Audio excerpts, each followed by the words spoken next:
मुंबई महापालिकेसाठी 2026-27 चा अर्थसंकल्प सादर झाला.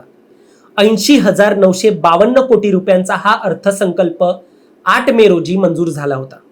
या अर्थसंकल्पात प्रथेनुसार महापौरांना विकास निधी म्हणून 250 कोटी रुपये देण्यात आले आणि महापौर रितू तावडे यांनी आपल्या शिफारसीनुसार हा निधी विविध नगरसेवकांना वितरित देखील केल्याचा एक आरोप आहे.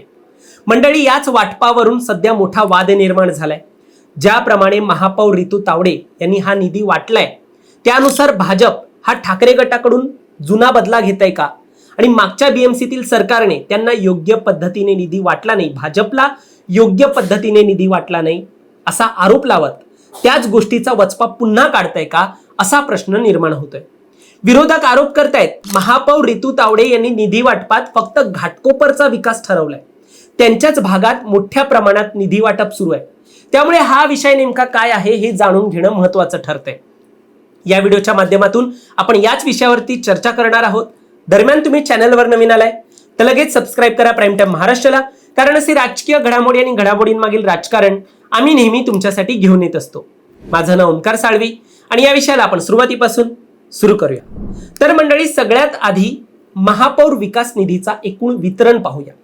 एकूण 200 कोटी रुपये सत्ताधारी महायुतीला देण्यात आले. यात भाजपच्या नगरसेवकांना 145.5 कोटी रुपये आणि शिवसेना शिंदे गटाच्या नगरसेवकांना 54.5 कोटी रुपये मिळाले असल्याचं काही माध्यमे माहिती देत आहेत. लोकसत्तामध्ये देखील ही माहिती छापून आली असून याहून पुढे संपूर्ण विरोधी पक्षांना मिळून फक्त 6 कोटी रुपये देण्यात आलं असल्याचं लोकसत्ताने देखील सांगितलंय. यात अजून असं देखील म्हटलंय की विरोधी पक्षनेते किंवा गटनेत्यांना प्रत्येकी 1 कोटी रुपये देण्यात आले.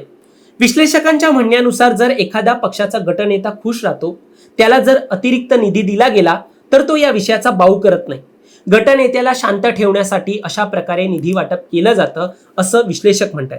मिळालेल्या माहितीनुसार शिवसेना ठाकरे गटाच्या दीपमाला बडे आणि यशोधर फणसे तसेच काँग्रेसचे गटनेते अशरफ आझमी, मनसेचे गटनेते यशवंत किल्लेदार आणि MIMचे गटनेते विजय उबाळे यांच्यासोबत विरोधी पक्षनेते किशोरी पेडणेकर यांना हे 1 कोटी रुपये मंजूर झाले. आता सगळ्यात जास्त चर्चा होते त्या मुद्द्यावरती आता आपण घेऊया. घाटकोपरमध्ये सर्वात जास्त निधी वाटल्याची सध्या चर्चा आहे.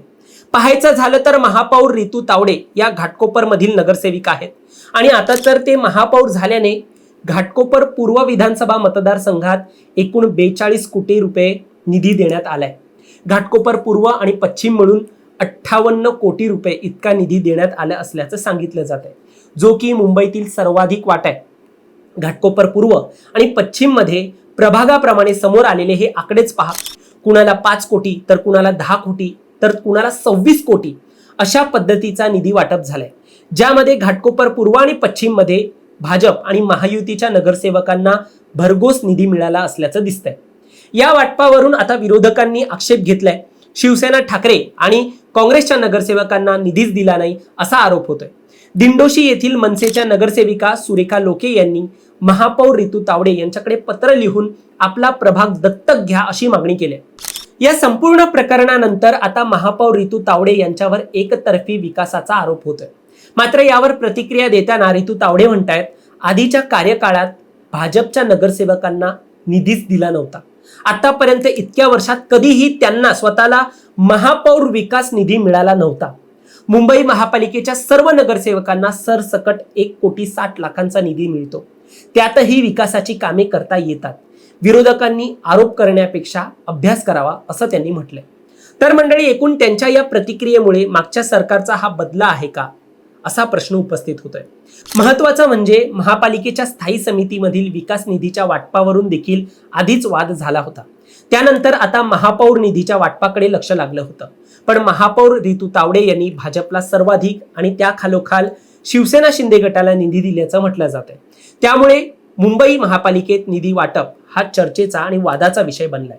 घाटकोपरला सर्वाधिक निधी मिळाल्यामुळे इतर प्रभागात समान विकास कामे कशी होतील, इतर भागात काय होईल याकडे सगळ्यांचं लक्ष लागलंय आणि तसा प्रश्न उपस्थित होतोय. तुम्हाला यावर काय वाटतं? तुमचं मत देखील आम्हाला कमेंटमध्ये नक्की सांगा आणि असेच राजकीय घडामोडी पाहण्यासाठी सबस्क्राईब करा प्राईम टाइम महाराष्ट्राला.